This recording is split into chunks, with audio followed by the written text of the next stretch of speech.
עוד פעם אתה מצלם אותי בנסיעה. דודו ביקש שאני אצלם אותך כל שיהיה ככה תנועה כל הזמן. אתה נראה מוטרד, מה קרה לך?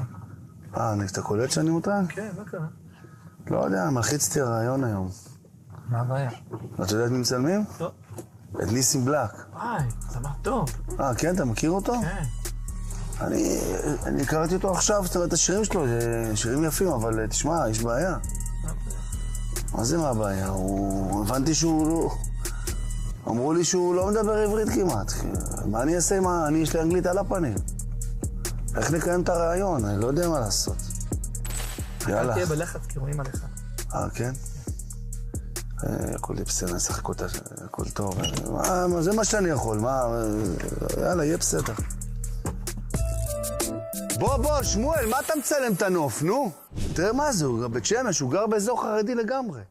אתה מבין איזה מהפך הבן אדם הזה עשה? What's your name? מבטא אמריקאי. What's your name? My name is Nissim Black. Yeah. Hey, hello. How you doing? Nice to meet you. Very nice to meet you. How you doing? You too. Yes. Everything's good? Yeah, good. You speak English, right? English, yes. Okay, come on in. You say Baruch Hashem. You Hebrew? I'm Jewish. I am Hebrew. You. I understand, but I don't speak as well, you know. I have confidence issue. You know confidence? Confidence? Yeah, confidence. Yes. It's English for ביטחון עצמי. ביטחון עצמי, הנה, אתה מדבר. אז רגע, אתה לא מדבר? We're going to speak English today, right? They told me English. עברית? I understand, I speak English. Today we're going to speak English. They told me someone's coming that speaks English, so... Yes, I speak. No, I number one in English. Okay, come on up. I'm going to take you to my studio and we'll talk. Studio? Yes, studio. Yes, Nissan Nativ, you know? Studio Nissan Nativ. I learned Studio Nissan Nativ in Tel Aviv. Acting. No, I know. Great. I'm going to take you to my studio. My studio, up. It's up. Up? Yes. All right, let's go.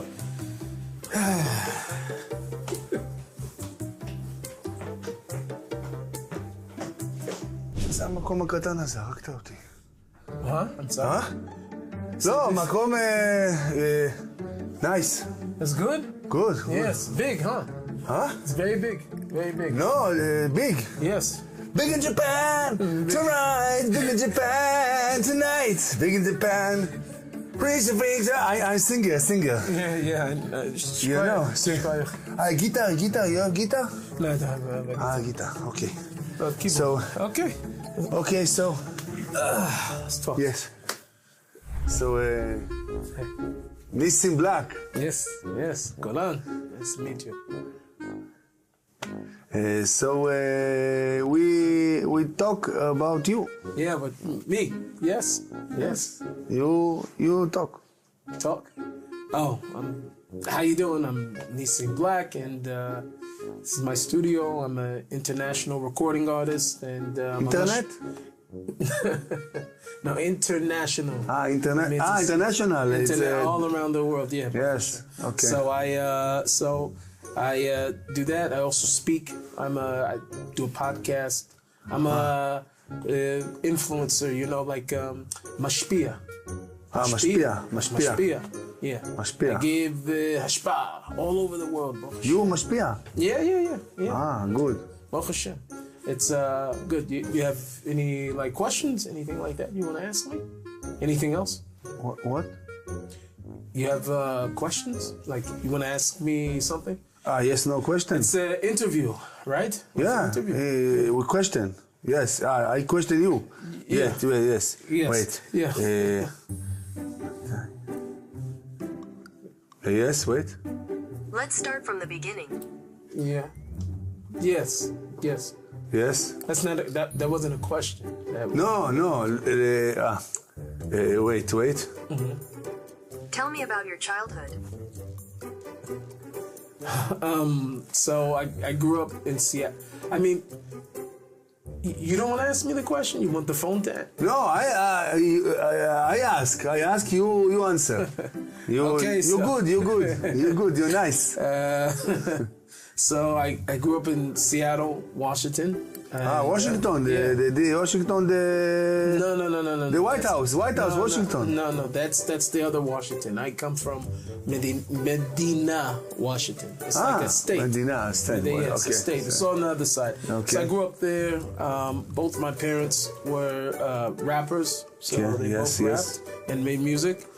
They also sold drugs, unfortunately. So I grew up living a very, very, exposed life. So Exposed? Mm-hmm. Explosion. That you need a bomb. Gangs, violence, stuff like that. Yeah. Yes. Yeah.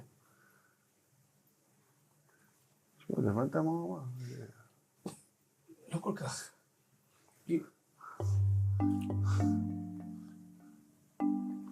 You talk. Story. I'm sorry. I have to make a call just really quickly. It's okay. I'll be right back. You? Telephone. I'm gonna make a call. Quick call.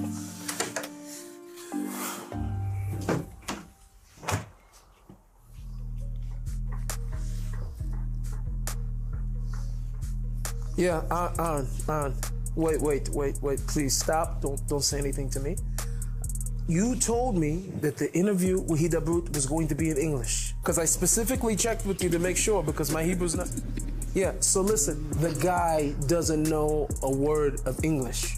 He took his phone. Listen, no, listen to me. He took the phone and wanted me to speak to Google Translate. I can't do this. I'm not gonna do the interview. I love you, but I can't. There's no way in the world. Hi, it's okay? Everything okay? Yeah, hold on. Yeah, and I'm gonna call you back. You say amazing. Amazing. You wanna go finish the? You look. Yeah. Why? Why?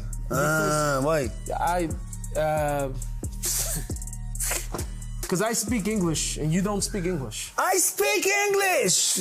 I speak perfect English. I was kidding with you. It's okay. Don't worry, man. I speak great English with American accent. You know, I'm an actor. I can interview you. We're going to have the interview of your life. Okay. Let's go inside. Okay. Start from the beginning. Okay. All right. You're cool now. Yes, Baruch Hashem. My goodness. Oh, yeah, goodness. you know, we have to I succeeded to trick you, huh? We know, also the audience. You got me. שמואל, אתה מדבר אנגלית?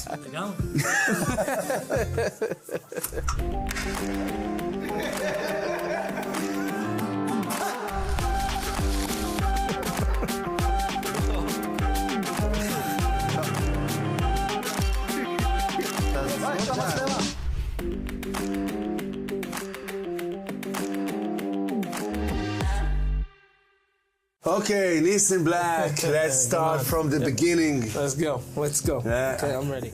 I was like, the people would think I'm stupid, like totally ignorant. How do you say? Ignorant, exactly. Ignorant, yeah. So let's really start from the beginning. I read about you, you know, and it's fascinating. Thank you. Your trip in the world. Yeah. Your trip to Hashem. Right. It's.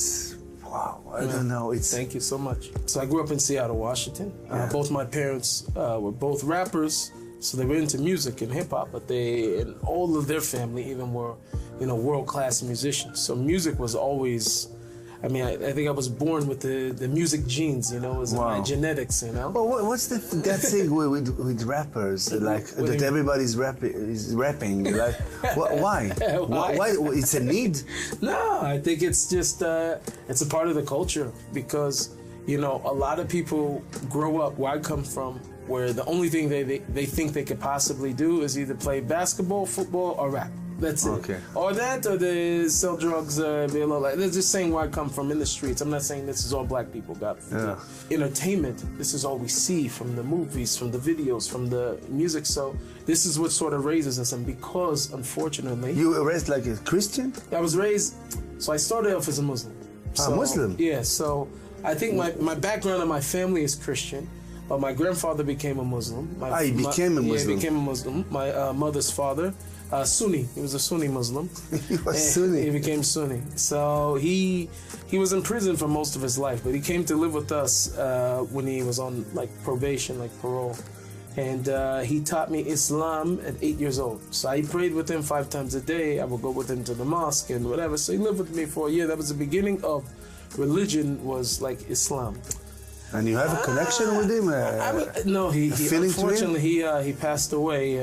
I think maybe almost 2013. So, but even before he passed away, he knew that I was already started my journey towards Judaism, and I was already. How he knew?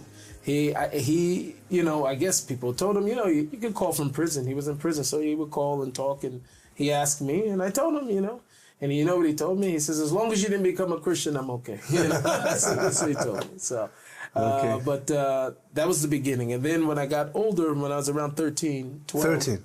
Yeah, I was 13 is older for you. 13 is older, yeah, it's old. When you come from that world, you live life fast. It's fast, I was smoking pot at 9 years old already, you understand? I was already running with street gangs already, from 11, 12. I was running with street gangs. I was selling drugs already by the time I was 12 years old.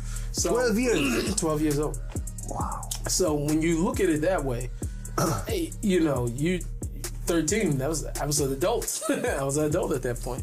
But at that year, I was getting into a lot of trouble. I was expelled from the school district. I couldn't go to any regular school in Seattle. And there was a hip-hop program, like a program to help you rap better and different things like that. Yeah. So I decided to go with a friend, and the people that were hosting it were Christian organization. Okay. And it's a mission. It was a missionary, missionary activity. Yeah. But you know what? It's better than the street. Yeah, it was so, for me at that time in my life, it was so good. So for me, that's why I'm very have a karasa tov. Even though it's not my dat, it's not dat shili, but I still have a major karasa tov because I was at a very, very low place. And when they came in my life at that time, it brought me up. At least that was the first place that I would say that it started having the awareness that I can have a relationship at least with God, from that place. So I went to camp with them, and I became a very strong chazak. That's one story that you should know, though. Most of the people who that make gerut, most of the people that do it were people who were not just notzrim. Notzrim, chazak. Because I think maybe everything they do is strong. Exactly. So everything they do is strong. They take things to the edge. They take it to the max. And so when they're reading, they want the emes. Only those people, really, after a while, they go. Because why? You think you were looking for the truth? I was looking for the truth. I wanted, from the moment I got turned on at 15, 16 years old, I was already second Hidabroot every day. I didn't know Reb Nachman. I didn't know the word Hidabroot. But I would lock myself in my room, and I would pray and I would cry. You were asking for God. I just wanted to be close. That was it. I wanted to be close to God. So what got me was I read Tanakh. And when you're reading Tanakh, you can't help but to see the whole entire, all of the Nevi'im, when it talks about what happens in the Atid, in the future, everything's around the Jewish people. Everything, Hakol, everything, the whole future. So the redemption's all on the Jewish people in Eretz Israel. So it makes you think when you're reading this, you go. It's interesting because I'm starting now to study Jewish history, because before this I didn't know. I grew up, I went to high school, I went to middle school, everything. I never heard of the Shoah. I didn't hear about it. Nope, never heard of it. I didn't know. Even in the public school, I didn't learn about the Shoah. I didn't learn about anything. And so now I'm by myself and I'm reading Tanakh and I'm seeing that Moshe says that if you don't keep the Torah, then I'm going to exile you from the land. You're going to be small in numbers. You're going to be hated by all the nations. The land's going to become desolate. Everything that happened. So I'm reading this and I'm going, whoa. And then it also says in Sefer Yechezkel, it says that Hashem is going to bring the Jews back to Eretz Israel. And when he does, there's going to be fruits, vegetation, plants is going to grow. When I seen this, for me it was clear. Bahur, that Hashem exists and the Torah is emes. So for me, that was like the thing. So when I would read these things, like, you know, as I was going, over time, you couldn't help. It's a conviction in the heart. You start to feel like I have to, you know, I'm running, and I couldn't help myself. So that was the thing that really got me. And so you become a Christian, and then and you become a Jewish Yehudi Mashiach. Yeah, yes, exactly. So that was the first step. Is because you need that step. I can't go straight into Judaism because that would have been a complete denial of everything I believed before. So the way that it was really, I started to see that the Bible in itself, the Christian Bible, as it's telling all the stories, I start to notice there's no mention of Christmas, Easter, all these other days are not there. So I'm seeing online this clip, and it was talking about, you know, all the holidays of Christianity that they're from the over there of the Zars, not the. So when I read it, you're right. I don't see none of these holidays in there. I see Pesach, I see Chanukah, yeah. I see all these other things, but I see Shavuos, you know, like none of these holidays. Yeah. So I'm going back. So I said to Hashem, I said, listen, I'm going to start over. I took a Tanakh and I put it on the table. I said, I'm going to read from cover to cover, and I only want to understand you. I want to understand your character. That's what I did. And I read it twice. I went through Tanakh twice like that. And what it did for me... How you explain this? A regular person doesn't act like this. To ask the Shem, I'm going to read it twice. And from... I think, the truth is, I don't know what caused me at this time, but I had such a deep yearning, ratzon, kisufim. I wanted to know Hashem so bad during this time in my life. There was a time, I think what happened was, after my very strong Christian years, I reverted back. I was offered a big contract with a big record label. And you're doing music? Yeah, I was doing music already during this time. I was already, making a lot of noise. I was becoming more and more famous. And I got offered a very big contract. And what they wanted was, the gangster rap. They wanted to take me back a little bit, Yeah. And so what I decided that I would do it, but I'm gonna act, you act. I was gonna act, that was it. I wasn't going to be real. To make them satisfied, but inside. But inside, I'm gonna stay like anusim, Yehudim anusim. And so, most of the other guys, they're also anusim. So I said, okay. I'm telling you, after a while, it's not really you. It's not really me. But I start to get confused, I was confused. Who am I? I don't know if I'm this, I'm that. And I had all my friends and everybody around me, and they weren't just rapping, they were the real deal. Yeah. So I started to be very confused, and everything was, was very hard. It was a, very dark time for me. You were a stranger there. I was a stranger. Today, I ask you, you're not feeling as a stranger? No, I don't. I feel like I'm a Yid. I don't feel like I have to. You're an Yid. You got a new soul, no? Yeah, soul. Totally. Maybe it's the same soul. Maybe it was always a Jewish soul. I think maybe. What? That's it. With your story, I believe it.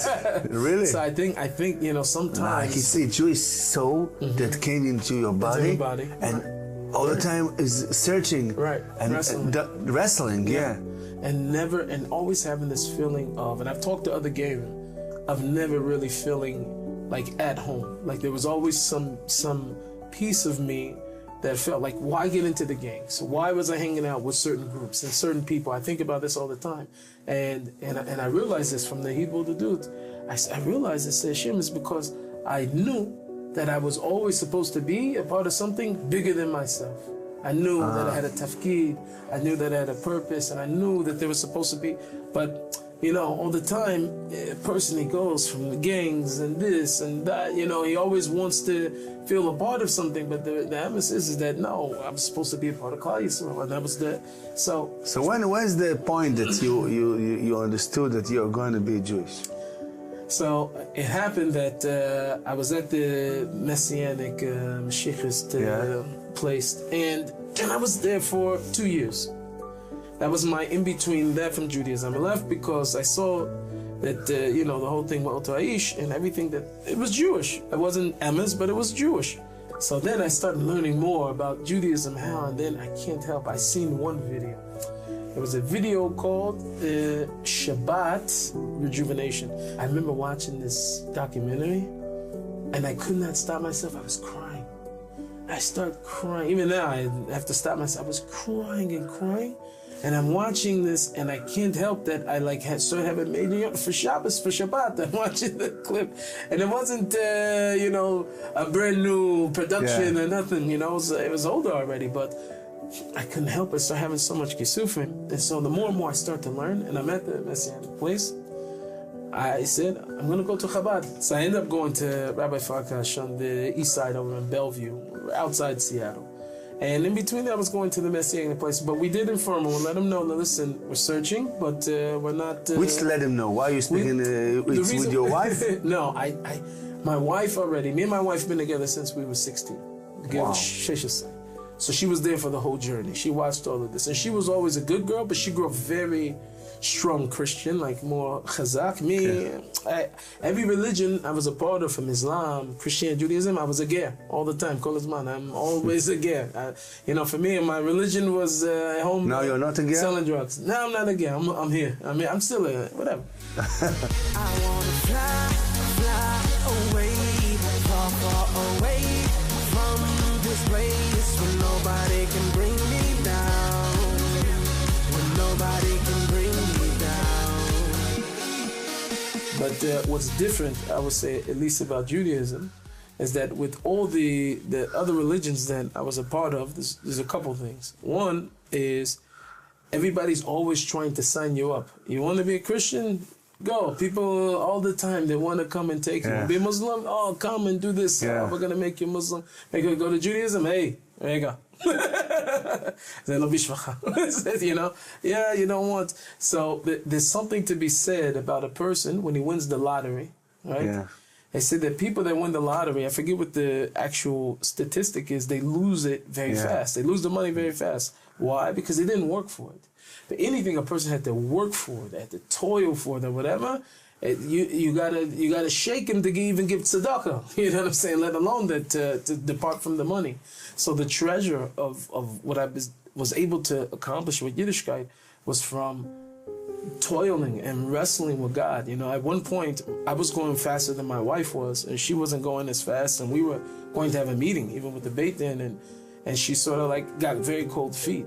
You know how many days I had to cry in the forest to Hashem that my wife would also be on the same path, and I couldn't say anything to her. I had to wait a whole nother year of just crying and davening. It was a lot of tears, and because of that, I worked for everything in Yiddishkeit, everything. I want to wear a shtreimel. My wife tells me, no shtreimel, you're not wearing a shtreimel. I had to daven to Hashem for my shtreimel, for my bekesh. Everything I have is prayed for, not paid for, prayed for. You understand? And the music? And the music, everything. The music itself came to me because Hashem gave me a gift. But I remember leaving music. I left music after I got very famous in the other world. I was right at that peak of, you know, everything. I was on MTV, BET. I was charting on radio, and I couldn't help. At this time, I really wanted Hashem. So I left everything, and I thought at that time I was finished forever. I'm not gonna go back. And what happened was, I had a few different stories that happened. One of them was that I had a son, my oldest boy. He got sick with meningitis, very tough disease. He ended up in the hospital for about 2 weeks. And I started crying. Hashem, what am I gonna do? You know, like, so I took my other kid home. And I had a daughter at the time, put her to bed, and I stayed up all night with Hashem, talking for 6 hours. And so I started to cry, and I said, Hashem, you know, I had my wife at this time, she was pushing me, maybe you need to make music now, because now you have Hashem and you can do, like, and I'm like, no, I'm fighting for a long time. So all this is in my head now that I said, maybe this is Siman Hashem. So I had a microphone, and I said to Hashem, don't try this at home. I said to Hashem, Hashem, if it's from you, and you want me to make music again, and you really want me to do this, I need the microphone to work. If it works, then I'm going to believe Hashem, you want me to be. It was totally broken. And I plugged it up, and it worked. It worked instantly. And I couldn't, I was a mamash, an ace. So I went to Rabbi Brody, and I told Rabbi Brody, he was more like my spiritual guide at the time. I was so afraid to go back to music, you understand? All the gava, all of the, especially in rap, it's all about the gava. Even if the guy's clean, he's talking about how much he's better than the next person and all that. I didn't want to, now I'm learning Mesilat Yesharim, I'm learning about the Nabaz. Don't mix, So I went to my Rebbe, Rabbi Shmuel Brody, and he sat me down. Like 2 hours we talked on this. And he was strong, chazak, but he was, and afterwards he gave me a bracha. And I went back, but I tiptoed. It was very, I was still afraid. I was always checking myself. Should I promote? Should I not promote? If I promote, this is like a Bulgaria. I shouldn't do marketing. If I shouldn't want, he's just going to make it do. I don't need any, It's familiar. These thoughts are familiar to me. Because you're an actor and a singer, and where is the gava, and you started to... So I came back to music. The song that really did it was... I released the album, nobody took from it as much because it was too positive for the Goyish world that I was in. So I didn't know 100%. It's like, Hashem, when do you want me to do this? Do you not? So I lived 2 years of doubting, even though I had an ace, I had an open ace. I have a bracha from my Rav, but I had doubt. We all know that he had chosen us. With just a few, we were warriors. In the darkness of the night we fall, and one by one we all watched them fall. And one time a friend reached out to me, Elon Cohen, and he says, have you ever heard of this song, Hashem Elach? I said, yeah, of course I heard of the song. He said, you want to... Gad Elbaz. Yeah, Gad Elbaz. He said, you want to do a remix? I know Gad Elbaz. You want to do? I said, okay, yeah, sure. And they talk, and then he calls me back, and he says, okay, God says, let's do it. Let's try it. Wake up, my friend, we gone. We praising Hashem with all of our soul. The Kleeper is fighting, we know. We raging a war, we won't let him go. And I'm telling you, the song comes out, and even God, he called me. He says, Achi, we made a hit, this song, and it goes viral. And then after that, I realized, I said, Hashem, that was it. The last album I put out was very positive. But Hashem, I wasn't screaming you. I need to be screaming you. Wow. And I realized for me, all the success is everything that I have is because I was put here to scream Hashem Elech everywhere. And every song has to be Hashem Elech. Everything about Nissim Black has to be Hashem Elech. And when it's not that, it's not me. You understand? Wow. So all the new music and everything has been that way. That's been it. Pick up the line when I call you. When everything falls through, I'm home. You've been here, you've been there, and now you're, for 12 years you were Jewish. Mm-hmm. Do you feel a real joy, a happiness that you didn't felt in the other ways? There's a certain type of shleimut, like shleimus, it's not just a happiness. Happiness is like, even though to be happy is great, it's not outside happiness. Yes, as I said, there's a certain type of joy from the Kirvat Hashem. Yes, exactly. Major joy from Kirvat Hashem. There's a shleimus that feels whole, feel at home. You feel like you. Now you feel that place. God wants you in this place. Exactly. Be real. So I'm staying here. I won't let go. Even in a million years. You're there when I'm up, you're there when I'm down. So I'm staying here.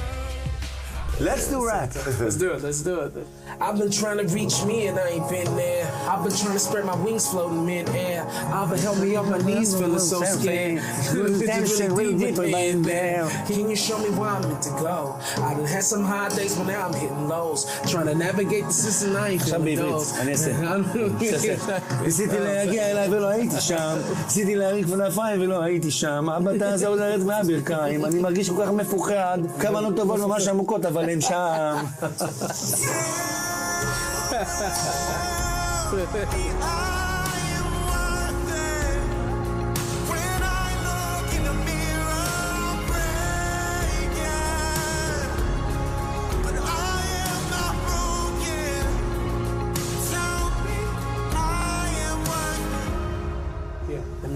Like I seen a lot of things, like to my eyes. You know what I mean? Like eyes? Yes.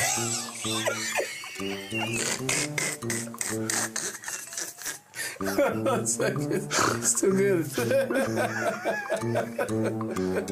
Baruch Hashem. Yeah. Okay, we need that blue. Okay, all right. Okay.